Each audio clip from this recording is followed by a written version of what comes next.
여러분 안녕하세요. 반갑습니다. 오랜만에 새 영상으로 찾아뵙네요. 카디올로지를 마무리하고 한 달 만에 퍼머널로지 첫 강의를 올리는데요. 사실은 제가 그동안 육군훈련소를 다녀왔습니다. 제가 지금 공중보건이 2년 차인데 원래는 작년 3월에 갔어야 하는 걸 그때 코로나 때문에 공보위들이 코로나 대응 요원으로 파견을 갔었거든요. 그래서 그때 못 간 훈련소를 지금에나 다녀왔답니다. 근데 어쨌든 훈련소 가기 전에, 그리고 갔다 와서 전에 올렸던 영상들을 반추하는 시간을 조금 가질 수 있었는데요. 제가 듣고 나서, 참, 이런 걸 강의라고 올렸구나 싶더라고요. 말도 좀 난잡하고, 그 난잡한 내용을 얼마나 빨리 떠드는지, 이걸 누구 보고 들으라고 올리는 게 아니고, 그냥 내가 강의를 이렇게 만들어서 올렸네 하고 자랑하려고 만든 용도 같았어요. 근데 이제 강의라는 거는 다른 사람에게 도움이 되라고 만드는 거지, 무슨 도장 깨기 해서 뭐 내가 이만큼 했다라고 써붙여 놓으려고 하는 건 아니잖아요. 그래서 이번 호흡기부터는 좀 더 말도 천천히 하고 내용도 더 잘 오르가나이즈 해서 전달력이 좋은 강의를 만들 수 있도록 조금 더 노력해 보려고 합니다. 뭐 강의 보시는 분들이 별로 없기는 한데 혹시나 이런 거를 개선했으면 하는 게 있으시다면은 댓글 주시면 감사하겠습니다. 그래서 이제 어, 지금부터 호흡기 공부를 시작을 할 건데요. 저번 순환기도 강의를 순환기계 진찰, 그다음에 순환기에서 하는 검사 이렇게 하고 강론을 들어갔었죠. 그래서 호흡기도 마찬가지라 가지고요. 호흡기계 진찰은 이제 호흡기계 진찰, 그다음에 호흡기계 검사 이거보다 다루고 그다음에 강론을 들어가게 됩니다. 이제 호흡기계 진찰은 흉부 진찰, 그다음에 객혈, 대량 객혈, 기침, 공봉지 이렇게 5가지 항목으로 나눠놨습니다. 근데 제가 수단기계 진찰 강의에서 그게 참 별거 아닌 것처럼 보여도 그 신체 진찰 내용들이 문제를 풀 때 결정적인 키로 작용할 수 있다 이런 얘기를 했나 모르겠어요. 그런데 이 호흡기도 그 신체 검사 소견이 굉장히 중요한 쿨로가 되는 경우가 많아요. 그래서 이 진찰에 나오는 내용들을요, 그 뒤에 강론 내용들을 열심히 외우다 보니까 까먹게 되기가 쉽거든요. 그런데 오히려 이 내용들도 강론보다 더 중요하게 작용하는, 아니면은 그 강론을 이해하기 위해서 아니면 강론을 감별하기 위해서 굉장히 중요한 내용들이기 때문에 사실 이것들을 까먹지 않고 한 번씩 훑어볼 필요가 좀 있어요. 그래서 이거는 보는데 그렇게 오래 안 걸리거든요. 보면 되게 내용이 쉬워요. 그래서 필기시험 보기 일주일 전에 한 번, 그다음에 하루 전에 한 번, 이렇게 보시면은 오히려 강론들을 열심히 전날에 보는 것보다 더 도움이 될 수도 있으니까 뭐 그렇게 하셔가지고 효율적으로 공부를 하셨으면 좋겠어요. 또 그리고 USMLE 보시는 분들은 다른 과목들에서도 물론 그런데 특히 이 호흡기에서는 신체 검사 소견만 가지고 답을 찍어야 되는 것들이 상당히 많아요. 그래서 이 내용도 굉장히 꼼꼼히 봐두셔야 됩니다.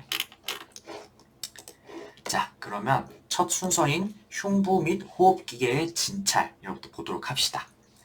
흉부 진찰은 눈으로 보고 시진, 그 다음에 손으로 만져보고 촉진, 그 다음에 두드려보고 타진, 마지막으로 청진기로 듣고 청진.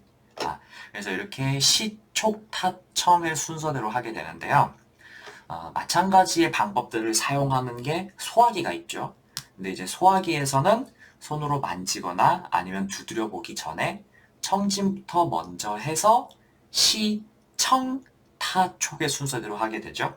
근데 그에 비해서 호흡기는 소리를 청진기로 듣는 거를 맨 마지막에 한다.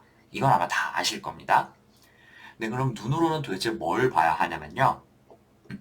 환자가 숨 쉬는 모습, 그 다음에 그 숨을 쉬는 기관, 그러니까 흉곽, 체스트 월의 모양이 어떻게 되었느냐, 이거를 보게 됩니다. 그래서 눈으로 확인할 수 있는 흉곽의 변형이 뭐가 있나, 이거부터 좀 볼게요. 여기 보시면은 납작가슴, 그 다음에 오목가슴, 새가슴, 뭐 이런 것들이 있는데요. 사실 이 납작가슴, 오목가슴, 새가슴, 얘네는 시험에 잘 나오지 않아요.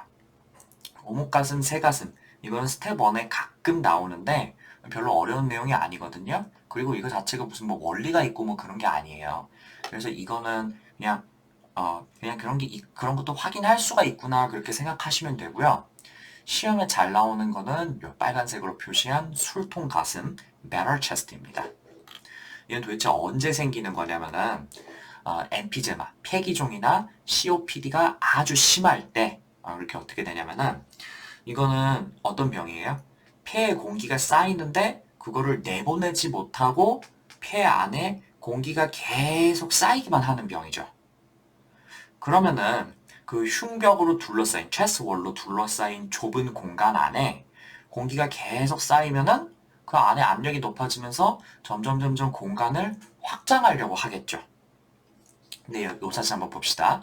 요 흉벽이라고 하는 거는 원래 갈비뼈 모양 때문에 이런 식으로 생겼다는 거죠.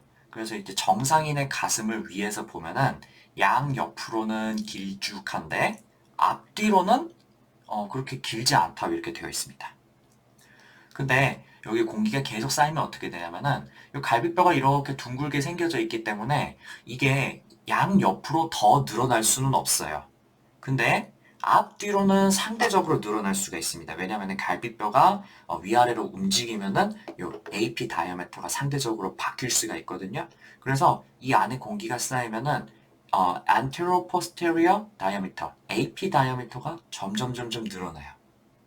그러면 어때요?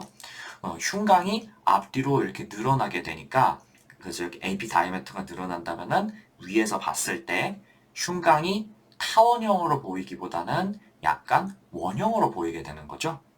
앞뒤로 점점 공간이 늘어나는 겁니다. 그래서 이거를 옆에서 사진을 찍으면 어떻게 되냐면요. 이것이 정상인의 lateral chest X-ray 뷰인데 이 같은 경우는 어때요?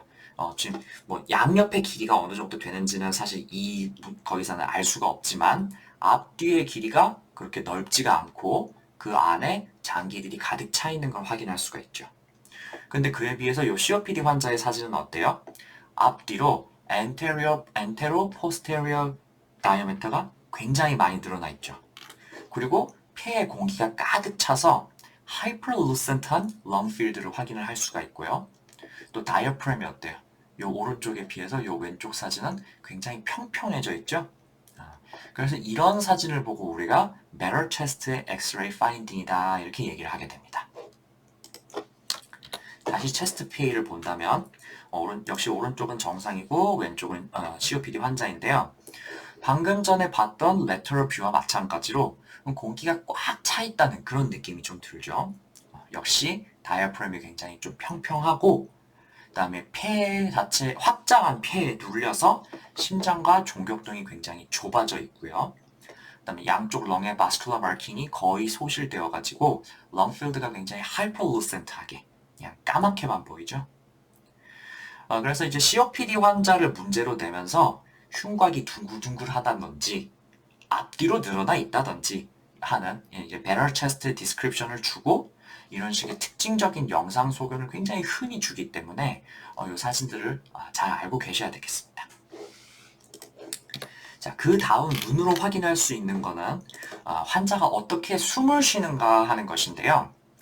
이것도 역시 특정 몸 상태를 암시하기 위한 강력한 클루가 되기 때문에 클리니컬 코릴레이션을 잘 기억하고 계셔야 되겠어요. 첫 번째로 과호흡, 과도 환기, 이제 hypernia, 그다음에 hyperventilation. 이건 어떤 거냐면은 이제 숨을 굉장히 빠르게, 그다음에 숨을 굉장히 깊게 쉰다 이렇게 되는 건데요. 자, 요 밑에 있는 그림에서 코스멀 브리딩이라고 나온 걸 한번 보십시다. 정상 호흡에 비해서 호흡 수도 굉장히 높고, 그 다음에 한 번 호흡할 때 호흡량이 굉장히 크죠. 이런 거를 우리가 코스멀 브리딩이라고 얘기를 하게 되는데, diabetic ketoacidosis, 그러니까 이제 DKA를 비롯해서 metabolic acidosis가 있을 때, 그때 호흡량을 늘려가지고 respiratory compensation을 하기 위해서 이런 식의 호흡을 하게 됩니다. 그래서 이렇게 deep, fast, labored breathing을 보인다. 그렇다면 이 사람이 지금 대사성 산증이 있구나 이렇게 생각을 하시면 되겠어요. 이와 반대로 호흡이 굉장히 느려지는 경우가 있어요. 근데 요거는 시험에 잘 나오는 원인이 크게 두 가지가 있습니다. 첫 번째는 뭐냐면은 오피오이드 인톡시케이션입니다. 모르핀을 비롯한 오피오이드 계통 약물의 중요한 부작용을 꼽으라라고 얘기를 하냐면은 몇 가지가 있냐면은 이제 변비, 호흡 저하, 그다음에 가려움증 이런 게 굉장히 중요한 부작용이거든요. 근데 임상적으로 이 오피오이드를 굉장히 너무 많이 썼다, 아니면 중독이 되었다 이렇게 판단할 수 있는 중요한 기준이 브래디니아입니다. 그래서 호흡수는 정상적으로는 최소 1분에 12회 정도는 나와야 되는 거죠. 근데 분당 호흡수가 한 자릿수, 뭐 예를 들어 6번, 8번 이렇게 된다. 그렇다면 이게 오피오이드 인톡시케이션의 아주 특징적인 양상이다 이렇게 얘기를 할 수 있다는 거죠. 자, 근데 그 오피오이드 인톡시케이션에 굉장히 중요한 클리니컬 인디케이터가 하나 더 있었어요. 혹시 기억나는 게 있으세요? 핀포인트 퓨필이라는 거 혹시 기억나시는가 모르겠어요. 정말 동공이 너무 축소가 돼가지고 동공 크기가 1mm 수준 이렇게 됐다. 이러면은 오피오이드 인톡시케이션을 의심할 수 있다. 이렇게 되어 있죠.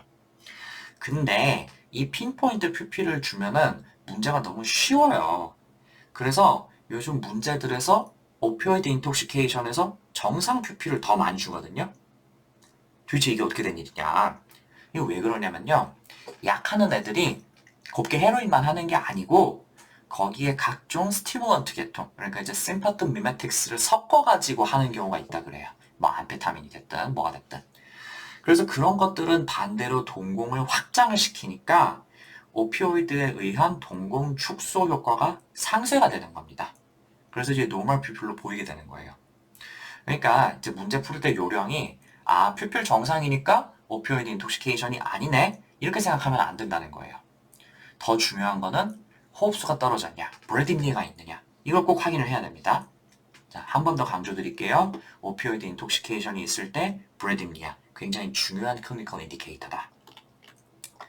두 번째로는 뭐가 있냐면요. 그 뇌압이 증가했을 때, 그러니까 increased intracranial pressure, IICP가 생겼을 때도 역시 브래디니아를 확인할 수가 있습니다. 요거는 국시에서는 잘 안 나오는데 이제 CK에서 외상 문제가 나와요. 트라우마 문제. 근데 이제 그때 머리를 다쳤을 때 굉장히 흔하게 나오는 게 이 IRCP와 쿠싱 트라이어드입니다. 크게 세 가지의 특징을 보이는데요. 하이퍼텐션, 브래디카르디아, 그다음에 브래디미아. 요게 세 개를 쿠싱 트라이어드라고 하고 요 생기는 원인은 왜 그렇게 되냐면은 제가 신경과 내용에다가 정리를 해놨으니까 그쪽 거 찾아보시고요. 요거 CK 보실 분들은 요 내용을 꼭 기억해 두셔야 됩니다. 자, 다시 한번 정리드리면은 호흡수가 느려지는 경우는 크게 두 가지가 있는데 뭐 약을 해서 왔다? 그러면은 오피오이드 인톡시케이션을 생각을 해야 되는 거고 트라우마 환자다? 그러면은 IRCP가 있구나 이렇게 생각을 해야 되겠습니다. 그 다음에는 chain stokes breathing이라고 해가지고 요거는 요 사진을 보시면은 호흡이 굉장히 빨라졌다가 다시 갑자기 호흡이 멈췄다가 다시 호흡이 굉장히 빨라졌다가 멈췄다가 이런 걸 반복하는 겁니다. 이런 거는 이제 우리가 뭐라 그러냐면 임종의 단계에 들어섰다 이렇게 얘기를 하게 돼요. 그래서 이제 시험에는 잘 나오진 않지만은 이런 걸 임상에서 주종종 보게 된다 이렇게 되어 있습니다. 그래서 이름만 알고 계시면 되겠습니다. 자, 그러면 시즌은 이 정도로 마치고요. 다음은 촉진입니다. 말 그대로 만져서 알 수 있는 걸 얘기를 하는 건데요. 호흡기에서는 두 가지만 기억하시면 돼요. 첫 번째, 압통. 그러니까 이제 눌러서 아픈 거를 얘기를 하는 거죠. 이거는 뭐 사실 폐 자체에 문제가 있어서 통증이 생긴다 이렇게 얘기를 하기보단요. 체스트 월의 문제. 그러니까 이제 뭐 립에 프랙처가 생겼다든지 아니면 악성 종양이 립으로 전이를 해서 통증을 생겼다든지 뭐 이런 경우이겠고요. 아니면은 갈비 연골에 염증 생겼을 경우, 그러니까 갈비 연골염, 코스트콘드라이티스, 아니면은 흉막염, 플로라이티스가 있을 때, 아니면은 herpes zoster 있을 때, 이럴 때도 뇌통증이 있을 수가 있는데 공통점은 뭐냐면요. 직접 누르거나 아니면 만졌을 때 통증이 있다면은 그거는 이제 폐 파렌키마 자체에 문제가 생겼다기보다는 그 체스트 월에 문제가 있다 이렇게 생각을 하시면 되겠어요. 그럼 이제 palpitation에서 두 번째 알아야 될 건 뭐냐면은 성음 진탕, 그러니까 이제 vocal fremitus입니다. 아니면 tactile fremitus라고도 하고요. 요거는 요 아래 그림처럼 가슴 양쪽에 손을 대거나 아니면 이제 반대로 이제 그러니까 뭐 손날만 이렇게 대기도 하는 거죠. 근데 그때 아 하고 소리를 내보세요 라고 얘기를 하면은 그 목소리의 진동이 브론코스를 타고 쭉 내려와서 체스트볼까지 전해집니다. 그거를 우리가 손으로 느끼는 거를 이제 보컬 프레미투스를 느낀다 이렇게 얘기를 하는 거죠. 근데 이게 정상에 비해서 크게 들릴 때가 있고 작게 들릴 때가 있어요. 근데 이제 크게 들리는 거는 딱 한 가지만 기억하시면 돼요. lung consolidation입니다. 이제 consolidation이라 함은 이제 주로 폐렴이 있을 때 알베올러스가 퍼스 등으로 꽉 차 있는 상태를 얘기를 하는 거죠. 그럼 어떻게 되냐면은 그 알베올러스가 꽉 차기 때문에 상대적으로 브론코스는 개방된 상태라는 거죠. 그래서 이제 음파들이 그 개방된 브론코스를 타고 잘 전달되기 때문에 그 진동이 크게 잘 느껴진다는 겁니다. 그래서 이 보컬 프레미투스가 커지는 경우는 런 콘솔리데이션 딱 하나밖에 없다. 이거 기억하시고요. 나머지 폐 질환에서는 다 작아집니다. 예를 들어서 excess air in lungs, 그러니까 이제 뭐 뉴모토락스가 생겼다든지 뭐 엠피제마가 생겼다든지 당연히 보컬 프레미투스 작게 느껴지겠죠. 아니면은 뭐 플루럴 이퓨전이 생겨가지고 그것 때문에 그 체스트 월에 굉장히 두껍게 되었다. 그 말은 그러면 되게 어떻게 되겠어요? 당연히 역시 음파가 막혀가지고 소리가 전달이 잘 안 되겠죠.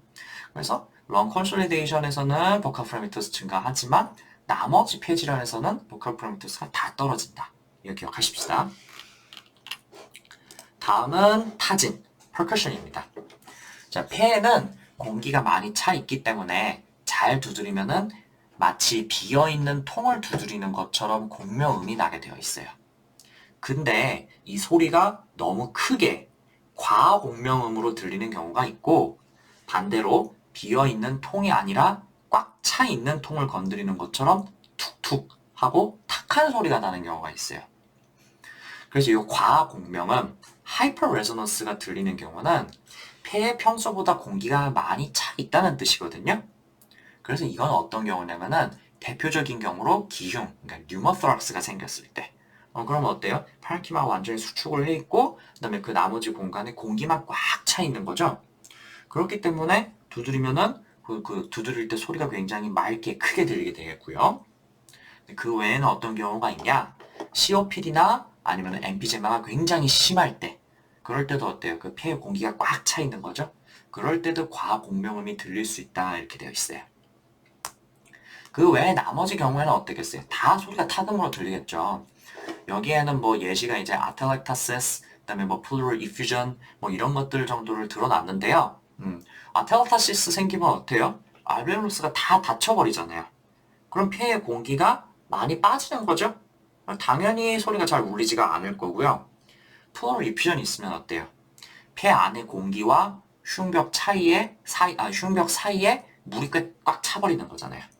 역시 소리가 잘 울리지는 않을 겁니다. 너무 당연한 얘기죠. 자, 한 번 더 다시 말씀드리면은 타진에서는 하이퍼 레조넌스가 들리는 경우만 기억하시면 되겠습니다. 뉴모토락스가 생겼든지 아니면은 아주 심한 COPD가 생겼을 때 그때만 커지는 거고 나머지는 다 작아지는 겁니다. 자, 다음은 오늘 마지막 순서 청진입니다. 네, 내과에서도 이제 물론 그 호흡기 비중이 굉장히 크잖아요. 근데 소아과에서 호흡기 문제가 굉장히 많이 나오죠. 그럴 때 그 청진 소견만 가지고 감별을 해라 해라고 이 문제를 이렇게 주면은 문제 난이도가 굉장히 상승하는데 이번 기회에 이 청진을 좀 쫙 정리를 해 두시고 헷갈리기 쉬운 것들 그런 것들의 주요 감별 포인트를 좀 기억해 두도록 합시다. 이 강의 자료에 보시면요. 종종 등장하는 럼 사운드들이 어떤 것들이 있나 몇 가지를 적어 놨는데요. 이렇게 이제 밑줄 쳐져 있는 거 있잖아요. 이런 것들은 제가 이제 유튜브를 링크를 해 놓은 거거든요. 이거 누르시면은 유튜브에서 어떻게 소리가 어떻게 들리는지 그걸 좀 확인을 해 두실 수가 있어요. 근데 요 그 럼 사운드는 그렇게까지 막 꼼꼼하게 알아야 되고 그런 거는 아니에요. 왜냐면은, 그러니까 정확히 말하면 이제 럼 사운드가 어떻게 들리는지를 듣고만 알 필요는 없어요. 왜냐면은 이제 국시에서도 뭐 슬슬 이제 CBT로 바뀌어가지고 뭐 소리 듣고 문제 풀고 뭐 영상 보고 문제 풀고 이런 것들이 슬슬 나온다고 이렇게 얘기를 하는데 적어도 USMLE 기준에서는요. 그 스텝 1이 됐든 아니면 CK가 됐든 심장 소리 듣고 문제 푸는 거는 굉장히 자주 나와요. 근데 호흡기 문제를 호흡만 듣고 문제를 풀어야 되는 문제는 거의 없어요. 아주 가끔 그 애기들 휘징이나 아니면은 우핑커, 그러니까 이제 그 100일에 걸린 애들 있잖아요. 그런 거는 좀 나오거든요. 근데 이런 것들이 막 흔히 나오는 게 아니기 때문에 이거 소리를 듣고 이게 휘징이냐 뭐 다른 거냐 아닌 그런 거를 감별하는 거에 너무 스트레스 받으실 필요는 없어요. 그러니까 이제 가볍게만 알아두시면 됩니다. 자, 우선은 정상호흡부터 봅시다. 정상호흡은 여기 보시다시피 이제 세 개가 있는데요. vesicular breath sound, 그 다음에 폐포호흡음, 그 다음에 이제 bronchial breath sound, 기관지 호흡음, 그리고 bronchovesicular breath sound, 기관지 폐포호흡음 이렇게 세 가지가 있습니다. 근데 이 중에 세 번째 기관지 폐포호흡음은 별로 신경 쓰실 거 없고요. 요 폐포호흡음이랑 기관지 호흡음 이 두 가지만 아시면 돼요. 자, 근데 지금 청진기가 옆에 가지고 있으시면은 우선 목에 대고 그걸 숨을 한번 크게 들이셨다 한번 내쉬어보세요. 어때요? 소리가 굉장히 크고 거칠게 들리죠? 이 소리 들으면 그 공기가 큰 관, 그러니까 이제 트라키아를 빠르게 왔다 갔다 하고 지나가고 있다는 그런 느낌이 드세요? 그게 기관지 호흡음이에요. 목에서 들은 소리. 그럼 이번엔 반대로 그냥 가슴에 폐 있을 만한 데에다가 그때다 대고 소리를 한번 들어봅시다. 가능하면은 옷 아래쪽으로 들으면 더 좋고요. 이번엔 어때요? 그 방금 들은 기관지 호흡음에 비해서는 비교적 소리가 조금 부드럽고 그리고 마치 이제 스펀지, 그러니까 이제 알베올러스 이 공간을 지나는 것 같은 그런 느낌이 좀 드셨어요? 그게 폐포 호흡음입니다. 근데 이제 소리가 이렇게 난다 정도만 대강 아셔도 충분하고요. 여기 보시면은 각각 뭐 흡기와 호기에 뭐 어떻게 들린다 뭐 그런 내용이 있는데 뭐 이게 뭐 소리가 뭐 어떻게 끊기고 뭐 그 흡기 끝까지 잘 들리고 어쩌고 저쩌고 이런 거 모르셔도 돼요. 이런 시험에 전혀 나오지 않아요. 그러면은 요 정상 호흡음에서는 우리가 뭘 알아야 되냐면요. 자, 이제 생각해 봅시다. 우리 몸의 해부학적 구조상 목 같은 이제 라지 에어웨이 쪽에서는 브론키얼 사운드가 들리는 게 정상이고요. 그 페리퍼럴 럼필드에서는 베지큘러 사운드가 들리는 게 정상일 겁니다. 당연히 그렇게 들릴 수밖에 없겠죠. 근데 이 기관지 호흡음이 원래 들리지 않아야 할 곳, 그런 데서 엉뚱하게 들리는 경우가 있어요. 그게 언제냐면 바로 폐렴처럼 렁 컨솔리데이션이 생겼을 때입니다. 자, 여러분, 우리 조금 전에 배웠던 보컬 프레미투스를 생각해 봅시다. 보컬 프레미투스가 증가하는 유일한 경우가 폐렴 등으로 렁의 컨솔리데이션이 생겼을 때다. 이렇게 말씀드렸었죠. 뭐라고 설명을 드렸냐면은 폐렴이 생기면 알베올러스에는 공기 대신 다른 물질들이 꽉 찬 상태가 되는데 그러면 상대적으로 브론코스는 확장된 상태가 된다. 그러면은 목소리가 더 잘 전달된다. 이렇게 말씀을 드렸어요. 이것도 마찬가지라고 생각하시면 돼요. 베지큘러 사운드라 함은 공기가 알베올러스를 들락날락하면서 들리는 소리잖아요. 근데 폐렴이 생기면은 그 알베올러스가 퍼스라든지 하는 걸로 꽉 막혀버리잖아요. 그럼 베지큘러 사운드가 들리겠어요? 안 들리겠어요? 안 들리죠. 근데 반대로 브론코스는 평소보다 더 확장된 상태가 된다 이렇게 얘기했잖아요. 그렇기 때문에 브론키얼 사운드는 굉장히 잘 들리겠죠. 그래서 렁 컨솔리데이션이 생기면 브론키얼 사운드가 더 잘 들리게 되는 겁니다. 자, 한 번 더 정리합시다. 브론키얼 사운드는 원래 목에서 들리는 거고 하부 폐야에서는 들리지 않아야 정상입니다. 그렇지만 폐렴으로 렁의 컨솔리데이션이 생기면 하부 폐하에서도 들릴 수가 있습니다. 비슷한 원리로 컨솔리데이션이 생기면은 보컬 프레미투스가 상승합니다. 이 브론키얼 사운드와 보컬 프레미투스 상승이 컨솔리데이션에서만 보이는 그 독특한 특징이기 때문에 이거 반드시 기억하고 계셔야 됩니다. 자, 다음은 청진 때 들을 수 있는 잡음입니다. 이제 위징, 스트라이더, 롱카이, 크래클 이거 정도가 있는데 요것들이 그 진단과 감별에 굉장히 유용하기 때문에 이거 잘 기억하고 계셔야겠습니다. 자, 우선은 위징하고 스트라이더인데 자, 한국어로 위징은 천병은 그다음에 스트라이더는 천음 이렇게 번역을 해뒀는데 이게 도대체 무슨 차이냐? 이게 굉장히 중요하니까 꼭 자세히 기억을 해두셔야 됩니다. 둘 다 공기가 좁은 공간을 통과할 때 끼익 하고 높은 소리를 내는 겁니다. 근데 위징은 뭐냐면은 expiratory wheezing, 그러니까 숨을 내쉴 때 들리는 소리고 호기성 천명음이다 이렇게 되어 있고요. 스트라이더는 inspiratory stridor, 그러니까 숨을 들이쉴 때 흡기성 천음이다 이렇게 되어 있어요. 이거는 반드시 기억하셔야 돼요. inspiratory wheezing이라는 건 없어요. wheezing은 무조건 expiration 시에 들리는 소리고 스트라이더는 무조건 inspiration 시에 들리는 소리인 거예요. 이렇게 기억하셔야 돼요. 자, 그러면은 대체 무슨 차이로 휘징은 숨을 내쉴 때만 들리는 거고 스트라이더는 숨을 들이쉴 때만 들리느냐, 이게 중요하겠죠. 이제 요 아래쪽 그림을 한번 봅시다.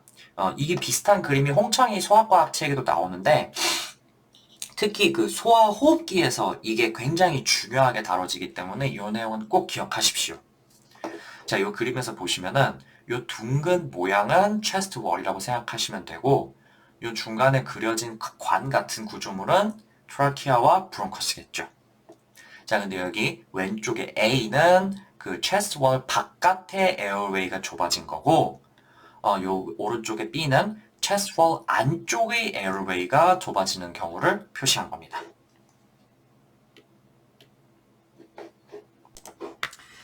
자, 근데 그 전에 먼저 아셔야 될 거는 사람이 숨을 쉬는 방법인데요.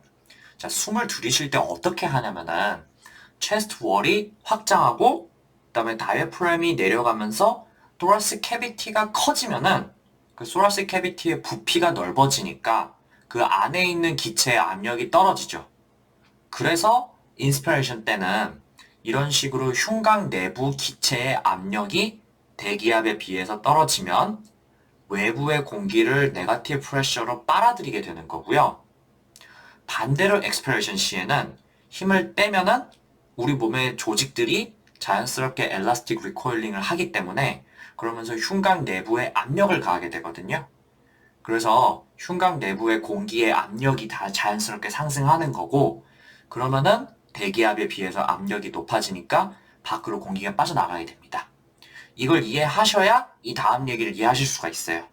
지금 이해가 안 되시면 영상을 중단하시고 옆에 있는 사람한테 물어보거나 아니면 얼른 구글에 검색을 한번 해보세요.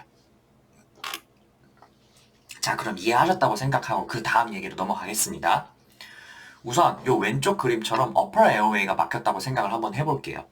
요 chest wall 바깥쪽에 있는 airway가 막히는 겁니다. 우선 inspiration 하는 경우를 생각을 해봅시다. 외부의 공기가 네거티브 프레셔, 그러니까 저기 에어웨이에 있는 공기들이 지금 네거티브 프레셔, 공기가 대기압에 비해서 낮은 겁니다. 그래서 외부의 공기가 이렇게 쭉 빨려 들어오는 거죠. 그러니까 이 흉곽 내부도 압력이 낮을 거고 이 트라키아 내부에 있는 공기도 압력이 조금 낮겠죠. 근데 여기가 막혔잖아요. 그러니까 이 막힌 부분 전후를 한번 볼게요. 이 막힌 부분의 위쪽에 비해서 이 막힌 부분 아래쪽 공기는 어때요? 압력이 더 낮겠죠. 왜냐면은 요 아래쪽에서 막 이제 땡기려고 안간힘을 쓰고 있는데 공기가 잘 안 오잖아요. 그러니까 여기 아랫부분은 압력이 지금 굉장히 낮은 상태일 거라고. 요 막힌 거 아랫부분이. 근데 여기서 압력이 낮은 게 무슨 문제냐면요. 요 upper airway는 딱딱한 chest wall로 보호받고 있는 게 아니라 우리 목으로 노출이 되어 있거든요. 그렇기 때문에 요 막힌 부분하고 요 체스트 월 사이 요 부분이 어때요? 요게 대기압의 영향을 받는다는 거예요. 그래서 우리가 숨을 들이쉬고 내쉴 때도 대기압은 여전히 대기압 그대로잖아요. 그래서 어퍼웨어가 여기가 막히면은 요 막힌 부분하고 체스트 월 사이 여긴 어때요? 이게 대기압 때문에 여기가 압박이 되겠죠. 그래서 어떻게 되겠어요? 숨을 들이쉴 때 이 부분이 대기압 때문에 눌려버린다고. 그러니까 이 좁아진 부분이 어때? 더 좁아지지 않겠어요? 그 좁아지는데 그거 내가 그 상태에서 숨을 들이쉬려고 막 안간힘을 쓴다. 그러면 더 좁아진다고. 그래서 좁은 공간을 통과할 때 들리는 소리, 그러니까 인스피레토리 스트라이더가 들리게 되는 겁니다. 이 반대로 숨을 내쉰다고 생각을 한번 해볼게요. 이때는 어때요? positive pressure로 공기를 내보내고 있으니까 이 에어웨이 내부의 압력이 외부의 압력에 비해서 높겠죠. 그러니까 이 사이, 이 막힌 부분하고 체스볼 사이 이 부분이 막힐 일이 있겠어요? 없죠. 물론 그러면 이렇게 생각할 수 있죠. 아까랑 마찬가지로 이 막힌 부분보다 위쪽, 여기 공기가 이렇게 나가는데 여기가 대기압보다 떨어져가지고 막히면 어떻게 이렇게 생각하실 수가 있는데 여기 압력이 떨어지면은 이건 바깥쪽이랑 뚫려 있으니까 그냥 대기압이랑 똑같게 압력이 유지가 되는 거예요. 그래서 expansion 시에 이 부분이 막히는 건 아니라는 거죠. 이게 굉장히 어렵게 느껴질 수가 있는데 이 과정을 이해하시면 좋겠지만 정 이해가 안 되시면은 그냥 외우기라도 하세요. upper airway가 좁아지면은 inspiratory strider가 들린다. expiration 시에는 상관없다. 이렇게만 알고 계시면 됩니다. 간단하죠? 자, 이번엔 반대쪽으로 반대로 lower airway가 막혔다고 생각을 해봅시다. 이번에도 inspiration 먼저 볼게요. 아까랑 마찬가지로 이 negative pressure로 외부 공기를 빨아들이고 있습니다. 근데 이번에는 어떨 때면은 이 막힌 부분이 체스트월 내부에 있잖아요.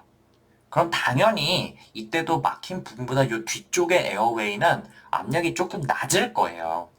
근데 이 부분은 이때는 있잖아요. 요 막힌 부분을 압박하고 있는 대기압이 있나요? 그렇지 않죠. 이 흉강압이 네거티브 프레셔로 요 에어웨이를 바깥쪽으로 당기고 있는 상황이거든요. 그러니까 설령 여기 에어웨이 내부의 공기가 압력이 조금 떨어지더라도 지금은 브론커스 자체가 약간 늘어나고 있는 상황이기 때문에 얘네가 콜랩스할 일이 없다는 거예요. 그래서 아까랑은 다르게 이 막힌 부분 아래쪽에 압력이 설령 떨어지더라도 흉강 자체의 압력이 낮기 때문에 이게 막힐 일이 없다는 거예요. 그래서 lower airway obstruction은 inspiration 시에는 영향을 주지 않는다고요. 근데 반대로 expiration 생각을 해봅시다. 이때는 외부 대기압보다 높은 압력, 그러니까 positive pressure를 가해가지고 공기를 내보내는 상황이죠. 근데 여기서 공기가 이렇게 나가려고 한다고 생각을 해보세요. 근데 요 막힌 부분 기준으로 해가지고 요 앞 뒷부분에 무슨 압력이 가해지고 있나요? 흉곽 내부의 압력이 가해지고 있죠. 그러니까 이 부분은 이때는 어떻게 되냐면요. 요 막힌 부분을 기준으로 해가지고 요 막힌 부분하고 체스볼 사이 항상 여기가 문제야. 여기 부분이 그 thoracic thoracic cavity의 그 압력의 기압에 의해서 압박이 된다고. 근데 이때는 어떠냐면은 밖으로 나가는 공기가 떨어지잖아요. 그죠? 그러니까 밖으로 나가는 공기가 적잖아요. 그러니까 요 막힌 부분 위쪽 여기 부분이 상대적으로 압력이 높지가 않은 상황이라고요. 그래가지고 여기서 이게 대기압으로 압박이 되면은 여기 부분이 압력이 유지가 안 되는 거예요. 그렇기 때문에 이때는 숨을 내쉬려고 할 때 에어웨이 콜랩스가 심해지는 겁니다. 자, 이번에도 이해하기가 어려우시면은 그냥 lower airway obstruction 때는 expiratory wheezing이 들린다. inspiration은 상관없다. 이렇게 간단하게 외우세요. 자, 그래서 이렇게 wheezing이 들리는 상황이랑 스트라이더가 들리는 상황이 어떻게 되는 건지 그 생리학적인 그거를 설명을 해드렸는데 그럼 도대체 구체적으로 어떤 병들이 upper airway obstruction이랑 lower airway obstruction을 일으키느냐 이 예시들을 알고 계셔야겠죠. 이거 좀 중요하니까 이건 잘 외우셔야 됩니다. 우선 위징은 lower airway의 염증이나 obstruction에 의해서 좁아졌을 때 생기는 건데 여기에 해당하는 게 우선 급성 세기관지염 acute bronchiolitis 이게 있고 그 다음에 만성 기관지염 chronic bronchitis 근데 이제 이 chronic bronchitis에 해당하는 게 asthma, COPD 이게 있죠. 요거 에스마랑 COPD의 주요 특징이 expiratory wheezing이잖아요. 그러니까 이게 반드시 연계해서 기억하시면 됩니다. 그 다음에 이제 국시에 잘 나오지는 않지만 요 cystic fibrosis 이것도 역시 잘 나오고요. 이것도 있고요. 그 다음에 이제 그 foreign body aspiration and bronchial TB 그 다음에 primary lung cancer 이것도 역시 airway obstruction을 통해 가지고 위증을 일으킬 수 있는 병이 되겠습니다. 그 다음에 이제 스트라이더가 들리는 상황은 이제 요 위쪽 에어웨이에 염증이나 덩어리가 있을 때 그렇게 되겠죠. 그래서 가장 잘 나오는 거는 소아과의 라링고 트라키오 브론카이티스, 그러니까 크루 이걸 얘기를 하는 거고, 그 다음에 에피글로타이티스 이런 것들이 있고, 그 다음에 이제 덩어리가 생기는 거는 편도비대. 이 정도가 시험에 좀 잘 나오게 되겠습니다. 이 스트라이드랑 위징 구별하는 거 굉장히 중요하니까 꼭 기억을 해두세요. 자, 그래서 그 강의록에 보시면은 그쪽 아래쪽, 조금 아래쪽에 그 위징이랑 스트라이더의 주요 원인 정리를 해뒀거든요. 그러니까 그거 한번 다시 보고 넘어가시고요. 각각의 정확한 데피니션이 어떻게 되는지 꼭 한번 다시 리뷰하십시오. 자, 근데 이 위징은 어떠냐면은 그 전체 필드, 렁 필드에서 들리는 것도 물론 중요한데 어떤 한 부분에서만 들리는 경우도 있어요. 즉, 에어웨이들이 전부 다 좁아진 게 아니라 어떤 한 부분만 좁아져 있구나 이렇게 생각할 수가 있겠죠. 주로 어떤 경우냐면은 소아과에서 foreign body aspiration 했을 때 아니면은 또는 종양이 생겼을 때 그리고 우리나라에서는 특히 흔한 기관지 결핵, 그러니까 엔도브론키얼 TB가 있을 때 아니면은 이제 다른 원인으로 인해서 브론키아 스테노시스가 생겼을 때 이럴 때 로컬라이즈드 위징이 들릴 수 있다는 겁니다. 근데 이땐 중요한 게 이 로컬라이즈드 위징은 그 자체로 브론코스코피의 적응증이 되거든요. 그래서 국시에서 부분적인 천명음이 들린다 이렇게 나오면은 그럼 그냥 브론코스코피가 답인 경우가 굉장히 많아요. 그냥 딴 거랑 고민 안 하시고 바로 브론코스코피 찍으셔도 되거든요. 이거 기억해 두세요. 로컬라이즈드 위징을 일으키는 경우가 이런 것들이 있고 이렇게 되면은 브론코스코피를 그냥 답으로 찍으면 된다. 기억하시면 되겠습니다. 자, 그러면 오늘 할 거를 거의 다 했는데요. 조금만 더 합시다. 그 다음은 이제 건성수품 롱카이인데요. 이것도 위징이랑 비슷하게 에어웨이가 좁아질 때 나는 소리거든요. 근데 얘는 가래라거나 하는 등의 분비물이 끼어 있을 때 그게 흔들리면서 덜그럭덜그럭 걸리는 소리다 이렇게 생각하시면 돼요. 그래서 이 링크를 눌러가지고 소리를 한번 들어보시면요. 뭐 꼭 그릇이 덜그럭거리는 것처럼 굉장히 거친 소리가 들려요. 그 위징은 소리를 들어보시면 굉장히 높고 끼익 하는 그런 소리가 들리거든요. 근데 그런 거랑은 조금 다르다는 느낌이에요. 기억하시면 되겠습니다. 그래서 원인으로는 뭐 이제 역시 이때는 이제 COPD, 근데 COPD 어떤 거냐면 이제 크로닉 브론카이티스가 중심이 돼가지고 분비물이 많이 나오는 COPD, 아니면은 뭐 cystic fibrosis, 아니면 bronchiectasis 이런 것들이 있을 때 그 에어웨이에 분비물이 굉장히 많이 쌓이기 때문에 그때 롱카이가 들린다 이렇게 기억하시면 되겠습니다. 그 다음으로는 수포음, 그러니까 이제 거품 소리인데요. 이걸 이제 crackle이라고도 하고 growl이라고도 합니다. 저는 예전에는 이게 둘이 다른 건 줄 알았거든요. 근데 그게 아니고 알고 보니까 똑같은 거더라고요. 그냥 편한 걸로 쓰면 된다 이렇게 되어 있어요. 그래서 이거를 흔하게 설명하기를 어떻게 설명하냐면 벨크로-like다 이렇게 단어를 많이 쓰는데 이 벨크로가 뭐냐면은 그 옷 같은데 그 찍찍이 달려 있잖아요. 그래서 한쪽에는 솜, 한쪽에는 갈고리가 붙어 있는 거. 그게 바로 벨크로래요.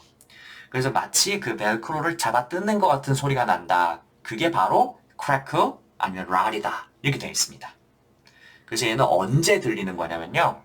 interstitial lung disease. 아주 대표적으로 crackle이 들리죠. 그 외에도 pulmonary edema가 있을 때 그럴 때도 요 crackle이 들리게 됩니다. 그래서 이것도 소리를 한번 들어보시면은 정말 물에다가 빨대로 공기를 불어넣었을 때 그 보글보글 하는 소리 같이 들리잖아요. 약간 그런 느낌이 들어요. 그래서 이것도 어떤 거에서 그 crackle이나 랄이 들리는지 꼭 기억을 해두시고요. 자, 근데 이제 지금까지 호흡기 영역에서 어떤 신체 검진 소견을 확인할 수 있는지 쭉 배웠는데요. 마지막으로 그 몇 가지 병변들에서 신체 검진 소견이 어떻게 변하는지 간단히 정리를 해놨으니까 이걸 한번 보십시다. 자, 그 정상적인 렁에서는 이제 목 쪽에서는 브론키얼 사운드, 그다음에 좀 가슴 쪽으로 이렇게 내려와가지고 그 하이얼럼 쪽에서 소리를 들으면은 브론코베스큘라 사운드. 그 다음에 이제 페리퍼리에서는 아예 베지큘러 사운드가 들린다 이렇게 되어 있는데, 그다음에 이제 그 텍타일 프라메토스는 어때요? 너무 심하지도 않고 없지도 않고 노멀한 수준. 그 다음에 두드리면은 어느 정도의 울리는 소리가 날 거고, 그 다음에 이제 뭐 엑스레이를 찍어보면은 미디아스타이너 시프트는 보이지 않겠죠. 근데 이에 비해서 병변이 생겼을 때는 어떻게 변하느냐, 여기 밑에 자세하게 써놨는데 이거 무작정 외울 필요는 없고요. 특징적인 것만 콕 집어가지고 외우시면 돼요. 그냥 하나씩 보면은 약간 컨솔리데이션이 있을 때는 그 부분에 브론키얼 사운드가 굉장히 크게 들리게 되고, 그 다음에 텍타일 프레미투스가 증가하는 게 특징이다 이렇게 말씀을 드렸죠. 그래서 이게 굉장히 중요한 특징이고, 그 다음에는 이제 뉴모토락스에서는 뭐냐? 그 percussion. 통통통통 두드렸을 때 공기가 꽉 차 있으니까 percussion이 뚜렷하게 하이퍼 레저넌스로 들린다. 이것도 한번 말씀드렸죠. 이것도 증가하는 게 컨솔리데이션에서는 브라스 사운드 증가하고 텍타일 프레미터스 증가하는 게 이거밖에 없어요. 그러니까 이거만 기억하시면 되고 하이퍼 레저넌스 생기는 경우는 뉴모토락스랑 아까 또 뭐야? emphysema가 굉장히 심할 때 그것밖에 없다고 말씀드렸잖아요. 그때 딱 그렇게만 기억하시면 되고 나머지 여기 보면 뭐 pleural effusion, atelectasis 이런 거 있는데 얘는 뭐 특징이 뭐 있나? 지금까지 얘기한 거 없잖아요. 그러니까 브레스 사운드도 떨어지고 텍타일 프레미터스도 떨어지고 퍼커션도 그냥 타금으로 들린다. 이렇게 기억하시면 돼요. 별다른 특징이 없어요. 근데 시험에 잘 나오는 게 이 pleural effusion과 atelectasis의 구별이거든요. 이게 정말 자주 잘 나오는데 이게 꼭 기억을 해두셔야 되고요. 요거를 그러면 다음 슬라이드에서 자세하게 한번 봅시다. 자, 요 왼쪽 사진 보면은요, right lung field 전체가 이제 하얗게 되어 있죠. 근데 우리 이런 걸 보면은 본능적으로 이 부분 폐에 뭐가 생겨가지고 뭐 염증이 생겨서 아니면 덩어리가 생겨가지고 이렇게 보이는구나 이렇게 생각하기가 쉽거든요. 그리고 만약에 이제 그 임상적인 상황을 환자가 열나고 뭐 기침도 좀 한다 이렇게 준다면은 뉴모니아가 생겼나 보다 이렇게 생각하고 답을 항생제 이런 거를 찍기가 쉽거든요.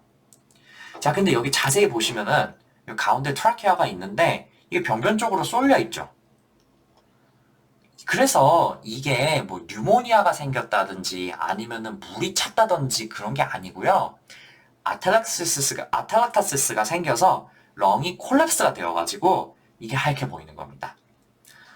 그래가지고 이제 트라케아가 그쪽으로 빨려 들어간 거죠. 그래서 이렇게 렁이 이렇게 하얗게 전체가 이렇게 되어 있다. 그러면은 반드시 트라키아를 확인하고 트라키아가 병변 쪽으로 쏠려 있지 않나. 이거 꼭 확인하셔야 돼요. 에어웨이는 원래 그 vertebra의 그 스파이너스 프로세스랑 비슷한 수준으로 이 가운데에 딱 있어야 되는데 이게 병변 쪽으로 쏠려 있다? 그러면은 딴 거 볼 필요도 없어. 그냥 무조건 아테오타시스인 겁니다. 그래서 방금 제가 말씀드린 것처럼 뭐 환자가 수술했는지 하루 정도 됐다. 근데 기침하고 열나고 엑스레이를 찍었더니 이렇게 되어 있다더라. 그러면은 이거를 Hospital Acquired Pneumonia라고 보거나 그러면 안 되고요. 이거는 아텔타시스 때문에 열도 나고 기침을 하는 거고 트라키아가 이제 병변 쪽으로 데비에이션이 되어 있다. 이렇게 하는 게 이제 이게 아주 전형적인 시나리오라는 거 꼭 기억하셔야 되고요. 자, 근데 반대로 이제 플루럴 인퓨전이 굉장히 매시브하게 생겼다든지 그런 경우를 좀 생각을 해보세요. 이제 이렇게 그런 것 때문에 렁이 이렇게 하얗게 보이는 거라면요. 이 그림처럼 트라키아가 리전의 반대쪽으로 밀려간다는 거죠. 얘는 보시면은 트라키아뿐만 아니라 심장까지, 그러니까 이제 메디아스타인 전체가 완전히 반대쪽으로 밀려 있죠. 그래서 이제 tracheal deviation, mediastinal shift away from lung lesion이다 이렇게 description을 하는데, 요게 massive pleural effusion의 특징입니다. 이 경우에는 어때요? 거기에 물이 꽉 차니까 그 물 때문에 렁이 됐든 뭐가 됐든 그 흉곽 안에 구조물이 반대쪽으로 밀려나겠죠. 그러니까 생긴 모양이 이렇게 될 수밖에 없는 거죠. 자, 다시 한번 강조드리겠습니다. 이렇게 커다란 렁 레전드를 줬을 때 무조건 뭐부터 확인한다? tracheal deviation부터 확인하는 겁니다. 병변 쪽으로 끌려갔는지 아니면 병변 반대쪽으로 밀려갔는지 이게 굉장히 중요하니까 꼭 보셔야 됩니다. 자, 그러면 오늘은 이 정도 하고 마무리 지을게요. 간단한 내용이라고 생각했는데 생각보다 엄청 뭐가 좀 많네요. 근데 그래도 그렇게 어렵진 않죠. 그렇지만 시험에 이게 굉장히 자주 나오는 핵심 내용이기 때문에 중간중간에 몇 가지 강조 드렸잖아요. 정말 이번에는 그 강조 드린 것들 무조건 시험에 나오는 것들이기 때문에 그거 꼭 기억하셔야 돼요. 자, 그러면 오늘 강의는 여기서 마치고요. 공부하느라 고생 많으셨고 이제 복습하고 문제를 꼭 풀어보시고요. 다음 시간에 저는 뵙도록 하겠습니다. 들어주셔서 감사합니다.